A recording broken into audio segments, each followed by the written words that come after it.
Hello, my dear students. I hope you all are doing well.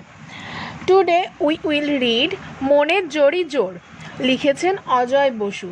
আমরা আগের ভিডিওতে এই গল্পটির কিছুটা অংশ পড়েছিলাম। সেখানে আমরা দেখলাম যে মানুষ যদি প্রচুর চেষ্টা করে তাহলে সফলতা পাবে, সে জীবনে সফল হতে পারবে চেষ্টাকে যদি মূলধন করতে পারে।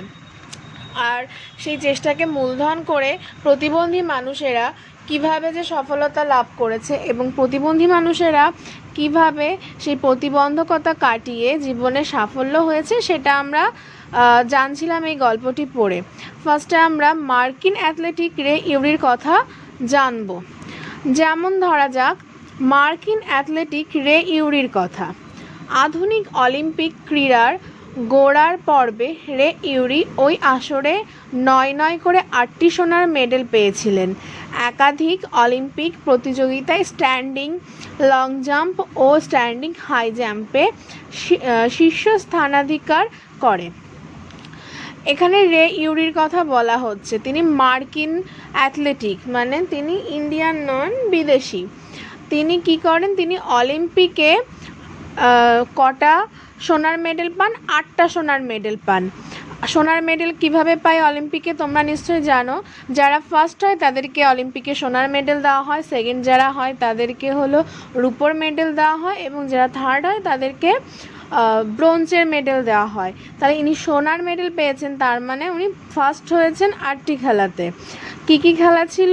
Standing long jump, standing high jump, okay, তাতে তিনি শীর্ষস্থান অধিকার করেন অর্থাৎ ফার্স্ট হন। এককালের অলিম্পিকে স্ট্যান্ডিং জাম্পিং আর হয় না বটে, তবু দাঁড়িয়ে দাঁড়িয়ে লাফানোর ব্যাপারে যিনি সর্বকালের সেরা সেই ইউরির নাম ইতিহাসে থেকে গেছে। মানে আগে ছিল কি দাঁড়িয়ে দাঁড়িয়ে লং জাম্প করা, এখন তো দাঁড়িয়ে দাঁড়িয়ে লং জাম্প নেই, এখন কি আছে দৌড়ে এসে লং জাম্প বা হাই জাম্প করা। কিন্তু যখন এই খেলাটা ছিল তখন পৃথিবীর মধ্যে বা আমাদের সেই খেলার অলিম্পিক খেলার ইতিহাসে কার নাম রয়েছে? রে ইউরির নাম রয়েছে। এই ইউরি তার কৈশোরে দুরারোগ্য ব্যাধি পোলিওতে আক্রান্ত হয়ে দীর্ঘদিন রোগশয্যায় শুয়ে শুয়ে কাটাতে বাধ্য হয়েছিলেন। রে ইউরি যখন কৈশোরে অর্থাৎ ছোট ছিলেন তখন তিনি দুরারোগ্য ব্যাধি, মানে যে রোগ সারে না সেই রোগ হয়েছিল। রোগের নাম কি? পোলিও রোগ। তিনি পোলিও রোগে আক্রান্ত হন। পোলিও রোগ কি? এক ধরনের মারাত্মক রোগ যা শিশু বা অল্প বয়সীদের মধ্যে হয়। আর এই রোগে আক্রান্ত হলে শিশু বা ব্যক্তির পা সারা জীবনের মতো পঙ্গু হয়ে যায়, সে আর স্বাভাবিকভাবে হাঁটতে পারে না। ভারতবর্ষে এই রোগ আগে ব্যাপকভাবে হতো, ইদানিং রোগটিকে এদেশ থেকে চিরতরে নির্মূল করার জন্য ব্যাপক চেষ্টা চালানো হচ্ছে। দেশের সব শিশুকে একদিনে ওরাল পোলিও ভ্যাকসিন খাওয়ানো হচ্ছে, মানে ছোট বাচ্চাদেরকে এই ভ্যাকসিন দিলে তাহলে আর পোলিও রোগ হয় না। এই কারণে এখন যাতে পোলিও রোগ না হয় সে ভ্যাকসিনটা দেওয়া হয় ছোট থাকতে বাচ্চাদেরকে। কিন্তু রে ইউরির এই রোগটি ছিল, তিনি এই রোগে অনেক দিন ভুগেছেন। ভোগার পর তিনি রোগশয্যায় শুয়ে শুয়ে কাটাতেন, মানে সারাদিন যেহেতু কাজ করে না তো শুয়ে থাকা ছাড়া ওনার কোনো কাজ ছিল না। উত্তর পর্বে আরও বছর কাটে চাকাওয়ালা চেয়ারের সাহায্যে।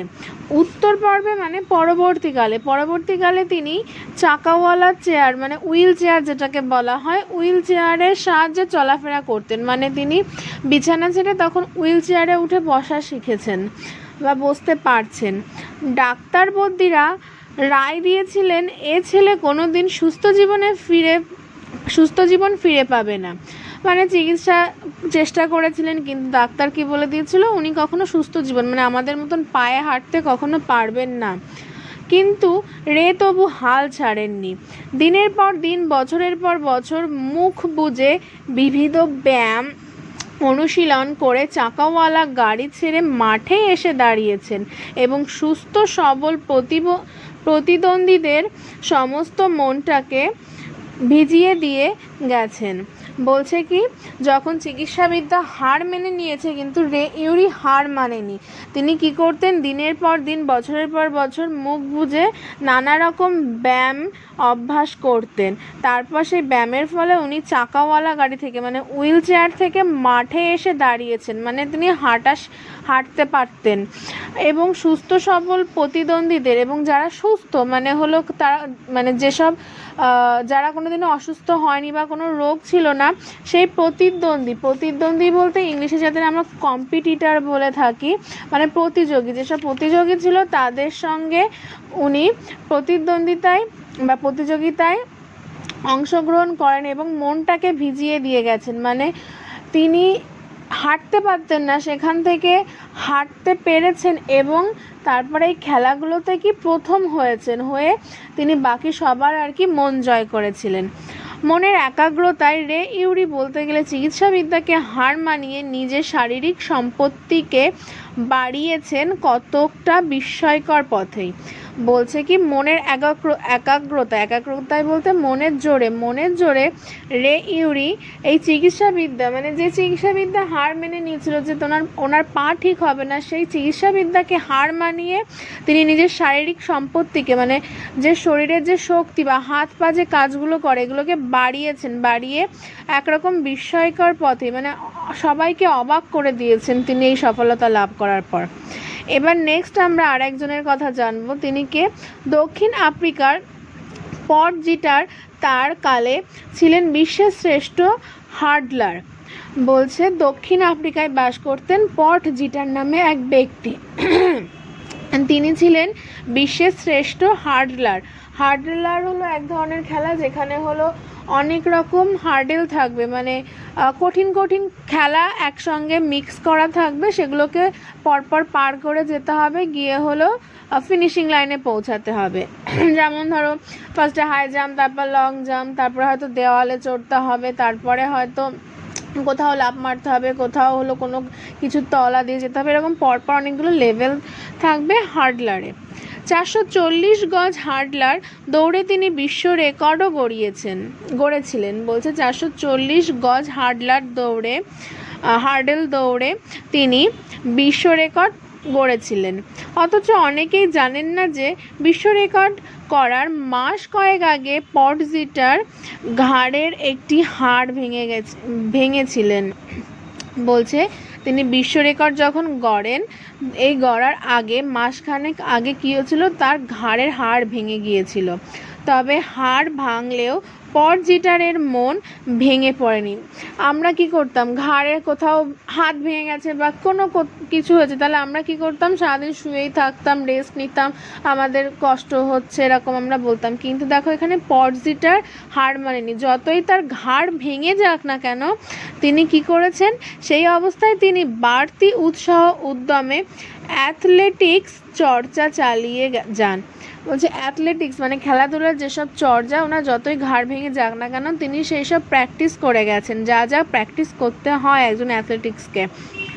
ভাগ্যের অভিশাপে প্রতিবন্ধীরা বিপর্যস্ত। যারা যে প্রতিবন্ধী অ্যাকচুয়ালি বলতে গেলে তাদেরকে ভাগ্যের অভিশাপ লেগেছে, সেই জন্য তারা এইভাবে বিপর্যস্ত। কিন্তু ওরাও যে সমাজ সংসারে সম্পৃক্ত এই সত্য ক্রমেই করা হচ্ছে বলেই খেলাধুলার মতো আনন্দদায়ক অনুষ্ঠানে ওদের জড়িয়ে নেওয়ার জন্য এক চেষ্টা চলছে। বলছে কি, কিন্তু ওরাও যে সমাজ সংসারে সম্পৃক্ত, অর্থাৎ এই সমাজে যে ওরাও একটা গুরুত্বপূর্ণ জায়গা রাখে, সেই সত্য ক্রমেই উপলব্ধি করা হচ্ছে বলে, মানে সেই সত্যটাকে আমরা বুঝতে পারছি বলেই খেলাধুলার মতো আনন্দদায়ক অনুষ্ঠানে তাদেরকে জড়িয়ে নেওয়ার চেষ্টা করছি। মানবিক বিবেচনা বোধ এবং সহানুভূতি হলো এই চেষ্টার উৎস। বলছে মানবিক বিবেচনা বোধ মানে আমাদের মাথার চিন্তাভাবনাগুলোকে ঠিকভাবে কাজ করাতে হবে বা ঠিক চিন্তাভাবনা করতে হবে, এবং সহানুভূতি তাদেরকে একমাত্র উৎসাহ দিতে পারে। সমাজ ও মানবতার কাছে প্রতিবন্ধীদের বড় রকমের পাওনা যে আছে সেই সত্য উপলব্ধি করেই লুডউইগ গুডম্যান প্রতিবন্ধীদের জন্য খেলাধুলার স্বতন্ত্র আসর পেতেছিলেন। বলছে সমাজ ও মানবতার কাছে এই যে প্রতিবন্ধী যারা, তাদের একটা কিছু পাওনা আছে, তারা কিছু পেতে পারে, এই সত্যিটাকে যখন উপলব্ধি করতে পারলো লুডউইগ গুডম্যান, তখন তিনি প্রতিবন্ধীদের জন্য কী করলো, একটা খেলাধুলার স্বতন্ত্র আসর, মানে আলাদা করে একটা খেলাধুলার আসর বসালো বা সভা বসালো। আরম্ভ 1948 সালে ইংল্যান্ডের স্টোক ম্যান্ডেভিল হাসপাতাল প্রাঙ্গণে। এই আসরটা স্টার্ট হয় কবে? 1948 সালে। কোথায়? ইংল্যান্ডের স্টোক ম্যান্ডেভিল নামে একটা হাসপাতাল আছে সেখানে। লুডউইগ ছিলেন ওই হাসপাতালের ডাইরেক্টর। লুডউইগ এই স্টোক ম্যান্ডেভিল হাসপাতালের ডাইরেক্টর ছিলেন। মেরুদণ্ডের আঘাত বা অসুস্থতার জন্য যারা পক্ষাঘাতে আক্রান্ত হতেন তাদেরই চিকিৎসা হতো স্টোক ম্যান্ডেভিল হাসপাতালে। বলছে মেরুদণ্ডে আঘাত বা কোনো রকম অসুস্থতার জন্য যারা পক্ষাঘাতে আক্রান্ত হয়েছে, মানে যাদের শরীর অসাড় হয়ে গেছে, শরীরের কোনো অঙ্গ কাজ করে না, যেটাকে আমরা বলতে পারি পঙ্গু হয়ে গেছে, তাদেরকে চিকিৎসা করা হতো এই স্টোক ম্যান্ডেভিল হাসপাতালে। চিকিৎসার ফাঁকে লুডউইগ বুঝতে পারেন যে এই সব রোগীদের জন্য খেলাধুলা ও অন্যান্য প্রমোদ অনুষ্ঠানের ব্যবস্থা করা হলে স্বাভাবিক জীবনে তাদের পুনর্বাসন ঘটতে পারে। বলছে কি চিকিৎসার ফাঁকে, মানে এই যে সব পেশেন্টদের যখন চিকিৎসা করা হতো তখন লুডউইগ বুঝতে পারেন কি যে এই রোগীদেরকে যদি আমরা খেলাধুলা বা অন্যান্য প্রমোদ অনুষ্ঠানে, প্রমোদ বলতে আনন্দ হয় যে অনুষ্ঠানগুলোর মধ্যে, সেগুলোর যদি ব্যবস্থা করা যেতে পারে তাহলে তারা স্বাভাবিক জীবনে আবার ফিরতে পারবে। কারণ দেখো যারা পঙ্গু, হাঁটাচলা করতে পারে না, তারা কি মনের দিক থেকে তো অলরেডি তাদের জোর কমে যায় যে তারা কেন বেঁচে আছে বা তারা কেন এইভাবে, তাদের সঙ্গে কেন এরকম হচ্ছে, তারা হাঁটতে পারছে না। আমাদের যদি হাত বা পা ভেঙে যায় তাই আমাদের কত কষ্ট হয় কোনো কাজ করতে না পারলে, আর তারা তো অসুস্থতার জন্য পঙ্গু হয়ে যাচ্ছে অনেক দিনের জন্য, মানে বছরের পর বছর তারা এভাবে অসুস্থ থাকছে, বা অনেকে সারা জীবনের মতো অসুস্থ হয়ে যাচ্ছে, তো তাদের তো কষ্ট আরও বেশি। তো তাদের এই মনের কষ্টটা কমানোর জন্য বিভিন্ন আনন্দদায়ক অনুষ্ঠান ও খেলাধুলার ব্যবস্থা করলো কে? এই লুডউইগ ব্যবস্থা করলো। এই আশাতেই ম্যান্ডেভিল ক্রীড়ার প্রবর্তন হয় এবং কালান্তরে এই অনুষ্ঠানের প্রসারও ঘটে। বলছে এই আশাতেই, মানে মানুষ যারা অসুস্থ, যারা পঙ্গু হয়ে গেছে, তারা যাতে স্বাভাবিক জীবনে ফিরে আসতে পারে, এই আশাতে কি করা হলো, ম্যান্ডেভিল ক্রীড়ার প্রবর্তন, মানে ম্যান্ডেভিল ক্রীড়া নামে একটা খেলা তৈরি করা হলো এবং কালান্তরে, মানে পরপর এই অনুষ্ঠানটা আরও বেশি বাড়তে থাকলো। সেই থেকে প্রতিবন্ধীদের জন্য বিশ্ব ক্রীড়ার আসর বসে চলেছে নিয়মিত। সেই থেকে, মানে এই জবে থেকে ম্যান্ডেভিল ক্রীড়ার প্রবর্তন হয়, তারপর থেকে প্রতিবন্ধীর জন্য বিশ্ব ক্রীড়ার, মানে সারা বিশ্বের মধ্যে নানা রকম খেলার নিয়মিত চলে আসছে। চাকাওয়ালা চেয়ারে বসে প্রতিযোগীদের জন্য টেবিল টেনিস, তীরন্দাজি, বর্ষা নিক্ষেপের মতো খেলার ব্যবস্থা আছে। যারা দাঁড়াতে পারে না, মানে প্রতিবন্ধী, তারা কি হুইল চেয়ারে, চাকাওয়ালা চেয়ার বলতে হুইল চেয়ারে বসে প্রতিযোগীদের জন্য কি কি খেলার ব্যবস্থা রয়েছে? টেবিল টেনিস, তীরন্দাজ, বর্ষা নিক্ষেপ, বিভিন্ন রকমের খেলার ব্যবস্থা করা আছে। আরও হরেক রকমের আয়োজনটি যে যথার্থই মানব কল্যাণে নিয়োজিত তাতে কোনো সন্দেহ নেই। বলছে এই যে আয়োজনটা করা হচ্ছে, এসব খেলার আয়োজন, তা যে মানব কল্যাণে, মানে মানুষের যাতে ভালো হয়, মঙ্গল হয়, তার জন্য যে করা, সেটা কোনো সন্দেহ নেই। স্বাভাবিক পথ পরিকল্পনার সুযোগে সুস্থ মানুষের মতো প্রতিবন্ধী মনের বোধ ও স্বাভাবিক হয়ে আসছে। বলছে স্বাভাবিক পথ পরিকল্পনার সুযোগে, মানে স্বাভাবিক জীবনযাপন যারা করতে পারে, আমরা যেসব লাইফ চলছি এগুলো কিন্তু স্বাভাবিক লাইফ বলে। এই স্বাভাবিক লাইফ যাতে তারা কাটাতে পারে বা স্বাভাবিক জীবনে ফিরে আসতে পারে, সুস্থ মানুষের মতন তারা বাঁচতে পারে, সেটাই হলো আসল লক্ষ্য। সব কথা চিন্তা করলে এটা মানতেই হবে যে লুডউইগ গুডম্যান মানুষের সংসার সমাজের একটি মস্ত প্রয়োজনীয় কাজ করে গেছেন। বলছে সব কিছু ভাবলে কিন্তু আমাদের এটা মানতেই হবে যে লুডউইগ গুডম্যান মানুষের জন্য একটা প্রয়োজনীয় কাজ, মানে যেটা দরকার সেই কাজটা করে গেছেন। তিনি শুধু একটি আইডিয়ায় জন্ম দেননি, বাস্তবে সেই আইডিয়াকে রূপায়িত করেছেন নিজের হাতেই।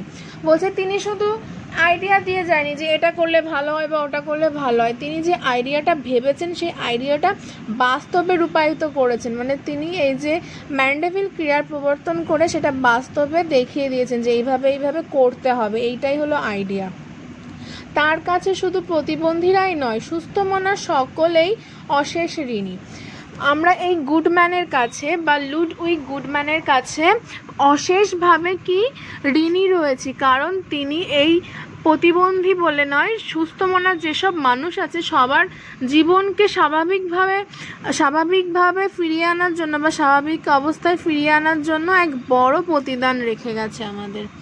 আশা করি তোমরা বুঝতে পেরেছো যে এই যেসব উদাহরণগুলো আমরা এতক্ষণ দিচ্ছিলাম এরা কিন্তু প্রতিবন্ধী ছিল এক সময়, তারপর কি হচ্ছে মনের জোরেই স্বাভাবিক জীবনে ফিরে এসেছে। তাহলে মনের জোর থাকলেই যে মানুষ সব কিছু করতে পারে সেটা আমরা এই গল্পটির মধ্য দিয়ে প্রমাণ পেলাম। অজয় বসু এই গল্পের মধ্যে দিয়ে সেটাই দেখাতে চেয়েছে যে মনের জোর থাকলে এবং চেষ্টা থাকলে মানুষ যে কোনো জিনিস জয় করতে পারে। আশা করি গল্পটা তোমরা সবাই বুঝতে পেরেছো। Bye bye pansy.